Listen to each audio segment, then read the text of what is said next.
তুই ঘর জামাই কিভাবে বাঁচছিস? হ্যাঁ, তুই যাবি? বল, তুই যাবি বাসা থেকে? যাবি বল? না, আমি জীবনে যাব না। আমার শ্বশুর শাশুড়ি আমার জান, আমার কলিজা, তাদের ছাড়া আমি সুইজারল্যান্ড গিয়েও শান্তি পাবো না। দম বন্ধ হয়ে মারা যাব। তুই দম বন্ধ হয়ে মারা যাবি? তুই দম বন্ধ হয়ে মারা যা।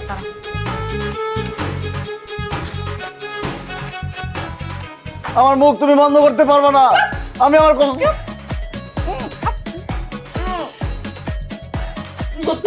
শোন, তুই দম আটকে মরবি না, এখানে মর। আর আমি আমার বয়ফ্রেন্ড শিমুল আছে না, শিমুলের সাথে চলে দিতেছি, ওরে বিয়ে করতেছি। আজকে থেকে শিমুল আমার জামাই। আসুন, আমি তোরে ডিভোর্স লেটার পাঠাই দিমু, একদম সাইন করে দিবি। আর সাইন না করলেও সমস্যা নাই, 3 মাসে অটো এমনিই তালাক হয়ে যায়। ঠিক আছে? থাক। শোনো, শোনো, শোনো, শোনো।